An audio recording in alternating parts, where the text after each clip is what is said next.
Hi friends, welcome to my channel. ఈరోజు video చాలా ఈజీగా టేస్టీగా చేసుకునే ప్రసాదం రెసిపీ అండి. ప్రసాదం బూరెల కోసం ముందుగా ప్రసాదం అయితే తయారు చేసుకోవాలి. సూజీ రవ్వ హల్వా అని కూడా అంటారండి.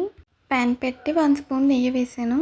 నెయ్యి కరిగిన తర్వాత 1 గ్లాసు సూజీ రవ్వ అయితే తీసుకున్నానండి. ఉప్మా రవ్వ అంటారు కదా, సూజీ రవ్వ తీసుకొని లో ఫ్లేమ్లో పెట్టి దీన్ని అయితే వేయించుకోవాలి. ఇలా నేతిలో వేయించుకోవడం వల్ల చాలా టేస్ట్ అనేది వస్తుందండి. దోరగా వేయించుకోవాలి. లో ఫ్లేమ్లో పెట్టి ఒక 5 నిమిషాల పాటు ఇలా కలుపుకుంటూ వేయించుకోవాలండి. చేయడం వల్ల ప్రసాదం టేస్ట్ అనేది సూపర్గా ఉంటుంది. ఇది మన దేవుడికి ప్రసాదంగా నైవేద్యంగా కూడా చేసుకోవచ్చండి. ప్రసాదం బూరెలు ఇప్పుడైతే మనకు ఫ్రై అయిపోయింది కదా, స్టవ్ ఆఫ్ చేసి ఒక ప్లేట్లోకి తీసుకొని పక్కన పెట్టుకున్నాను. మళ్ళీ అదే ప్యాన్ పెట్టి ఏ గ్లాస్తో అయితే రవ్వ తీసుకున్నామో అదే గ్లాస్తో 3 గ్లాసులు వాటర్ వేసానండి. 1 గ్లాస్ రవ్వకి 3 గ్లాసెస్ వాటర్ వేసుకున్నానండి. అన్నీ ఒకే దాంతో తీసుకుంటే కొలతలన్నీ పర్ఫెక్ట్గా వస్తుంది. ఎప్పుడు ట్రై చేసినా సరే సూపర్గా ఉంటుంది. చూడండి, ఇలా వాటర్ కొంచెం హీట్ అయిన తర్వాత మనం వేయించి పెట్టుకున్న రవ్వ అనేది వేసేసుకోవాలి. రవ్వ వేసేసిన వెంటనే కలుపుకోవాలండి. ఎక్కడ కూడా లంప్స్ లేకుండా కలుపుకోవాలి. కలుపుకుంటూ కూడా వేసుకోవాలండి. నేనే వీడియో తీసుకోవడం వల్ల వెంటనే కలపడానికి అవ్వలేదు. వేసిన వెంటనే ఎక్కడ కూడా లంప్స్ లేకుండా ఇలా కలుపుకొని దగ్గర పడేంత వరకు కూడా కుక్ చేసుకోవాలి. ఇది సాఫ్ట్గా ఉడికిపోవాలండి. చూడండి, ఇలా దగ్గర పడిన తర్వాత 1 గ్లాస్ రవ్వకి 1 గ్లాస్ షుగర్ వేసుకోవాలండి. స్వీట్ని కొంచెం తక్కువ ఇష్టపడే వాళ్ళు 3/4 వేసుకోవాలి. నేనైతే 3/4 వేసానండి. 1 గ్లాస్కి 1 గ్లాస్ షుగర్ అయితే పర్ఫెక్ట్గా సరిపోతుంది స్వీట్. షుగర్ వేసిన తర్వాత దీన్ని బాగా కలుపుకోవాలి. షుగర్ వేసాక ఇది కొంచెం మళ్ళీ పలుచగా అవుతుందండి. మళ్ళీ దగ్గర పడేంత వరకు కూడా కుక్ చేసుకోవాలి. చూడండి, ఇలా కలుపుకున్న తర్వాత చివరిగా ఇలాచీ పొడి వేసాను. ఇలాచీ పొడి వేసి మరొకసారి బాగా కలుపుకోవాలండి. తర్వాత చివరిగా 1 స్పూన్ నెయ్యి వేసి ఇంకొంచెం దగ్గర పడేంత వరకు కూడా కుక్ చేసుకోవాలి. మనం ప్రసాదం ఇలా కూడా నైవేద్యంగా పెట్టుకోవచ్చు, ఇలా కూడా తినొచ్చు. సూపర్గా ఉంటుంది. కాకపోతే మనం బూరెలు చేస్తున్నాం కాబట్టి లోపల స్టఫింగ్ కోసం అయితే చేశాను. చూడండి, ఇలా ప్యాన్ నుంచి సెపరేట్ అవుతుంది కదా, సెపరేట్ అయిందంటే మనకి రెడీ అయిపోయినట్టు. ఇప్పుడైతే స్టవ్ ఆఫ్ చేసి పక్కన పెట్టేశాను. ఇదైతే కొంచెం చల్లారాలండి. ఇప్పుడు మనం బూరెల కోసం బూరెల పిండి అయితే తయారు చేసుకోవాలి కదా, దానికోసం ఇక్కడ నేను దోశ పిండి తీసుకున్నానండి. మినపప్పు బియ్యాన్ని నానబెట్టి గ్రైండర్లో వేసి గ్రైండ్ చేసుకుని తీసుకున్నాను. దోసపిండికి అందరికీ తెలుసు కదండి, దోసపిండి చిక్కగా ఉండాలి. ఇలా తీసుకున్న దోసపిండిలో కొద్దిగా ఉప్పు వేయాలి. జస్ట్ చిటికెడు వేసుకోవాలండి. తర్వాత 1 స్పూన్ బెల్లం పొడి వేసి బాగా మిక్స్ చేశాను. ఈ తోపుపిండి మనకి కొద్దిగా బెల్లం వేసి కలిపి పక్కన పెట్టుకోవాలి. ఉప్పుగా లేకుండా కొద్దిగా ఉప్పు కూడా వేసాం కదండి, సరిపోతుంది.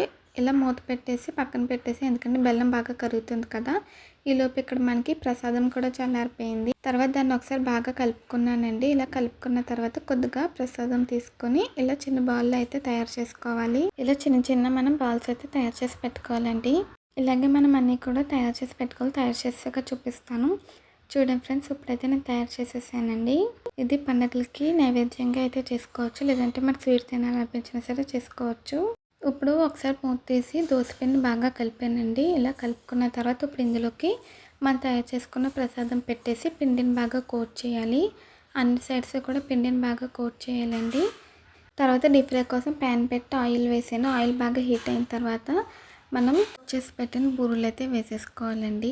మీడియం ఫ్లేమ్లో పెట్టుకొని ఫ్రై చేసుకోవాలి. ఇలాగే అన్ని బూరెలు కూడా ఆయిల్లో వేసుకొని వేయించుకోవాలండి. ప్రసాదానికి పిండిని కోట్ చేసి ఆయిల్లో వేసుకోవాలి. హై ఫ్లేమ్లో పెడితే త్వరగా కలర్ వస్తుందండి, సరిగ్గా ఉడకదు. లో ఫ్లేమ్లో పెడితే ఆయిల్ పీల్చేసుకుంటుంది. మీడియం ఫ్లేమ్లో పెట్టుకొని ఫ్రై చేసుకోవాలి. గోల్డెన్ బ్రౌన్ కలర్ వచ్చేంత వరకు కూడా వేయించుకోవాలండి. 1 సైడ్ మంచిగా కలర్ వచ్చాక 2 సైడ్ తిప్పుకోవాలి. అలా అన్ని సైడ్స్కి కూడా తిప్పుకుంటూ మంచిగా కలర్ వచ్చేంత వరకు వేయించాలి. చూడండి, ఇప్పుడు మనకి కలర్ వచ్చింది కదా, వీటిని అయితే 2 సైడ్ తిప్పుతున్నాను. బూరెలు వేసిన వెంటనే గరిటె పెట్టి కలుపుకూడదండి. కొద్దిగా ఇలా ఫ్రై అయిన తర్వాతే గరిటె పెట్టి కలుపుకోవాలి. టిప్స్ అన్ని ఫాలో అవుతూ చేయండి. మొదటిసారి చేసినా సరే ఈజీగా ఉంటుంది. మొదటిసారి చేసే వాళ్ళైతే ఇలా స్పూన్తో వేసుకుంటే మనకి ఈజీగా ఉంటుందండి ఆయిల్లో వేయడానికి. చూడండి, ఇలా అన్ని సైడ్స్కి కూడా తిప్పుకుంటూ ఫ్రై చేయాలి.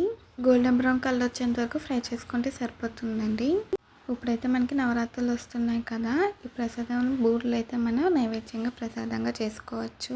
చూడండి, ఫ్రై అయిపోయింది కదా, వీటిని అయితే నేను టిష్యూ ప్లేట్లోకి తీసుకుంటున్నాను. చూడండి, చాలా కలర్ఫుల్గా భలే ఉన్నాయి కదండి, చాలా బాగా వచ్చాయి. షేప్ కూడా మనకి స్పూన్తో వేయడం వల్ల ఇలా రౌండ్గా వస్తుందండి. ఇది కూడా చిన్న టిప్ అనమాట. ఇప్పుడైతే నేను రెండో పై కూడా వేస్తున్నాను. అలాగే ప్రసాదాన్ని పిండిలో వేసి కోట్ చేసి ఆయిల్లో వేసి ఫ్రై చేయాలి. ఇలా స్పూన్తో వేయడం వల్ల రౌండ్గా వస్తుందండి. నేను చెప్పిన విధంగా చేయడం వల్ల స్టఫింగ్ అనేది బయటికి రాకుండా ఆయిల్లో బాగా ఫ్రై అవుతుంది. చూసారా, ఒక సైడ్ కలర్ వచ్చాక రెండో సైడ్కి అయితే తిప్పుతున్నాను. ఇలా అన్ని సైడ్స్కి తిప్పుకుంటూ ఫ్రై చేయాలి. ఇవైతే మీకు ఇంకా నేను ఫ్రై అయిపోయాక చూపిస్తానండి. చూడండి ఫ్రెండ్స్, ఇప్పుడైతే మనకి ఫ్రై అయిపోయినాయండి, చూపిస్తున్నాను. ఇప్పుడైతే మనం వీటిని కూడా టిష్యూ ప్లేట్లోకి తీసుకుందాము.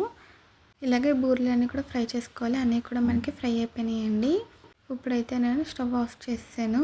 బూరెలు అయితే రెడీ అయిపోయినాయి. వేడివేడిగా సర్వ్ చేసుకుంటే చాలా బాగుంటుంది. పైన క్రిస్పీగా ఉంటుందండి, లోపల ప్రసాదం సాఫ్ట్గా స్వీట్గా ఉంటుంది. తిన్నప్పుడైతే భలే ఉంటుంది. అంతేనండి, ప్రసాదం బూరెలు వీడియో మీకు నచ్చిందా అండి? ఇప్పుడైతే మీకు చూపిస్తున్నా అండి. చూసారా, లోపల సాఫ్ట్గా బయట క్రిస్పీగా భలే ఉన్నాయి. చూస్తుంటేనే నోరు ఊరిపోతుంది. వీడియో నచ్చితే ప్లీజ్ లైక్ చేయండి, షేర్ చేయండి, సబ్స్క్రైబ్ చేయండి, అలాగే కామెంట్ చేయండి. మళ్ళీ కొత్త వీడియోతో కలుద్దాం. Bye friends.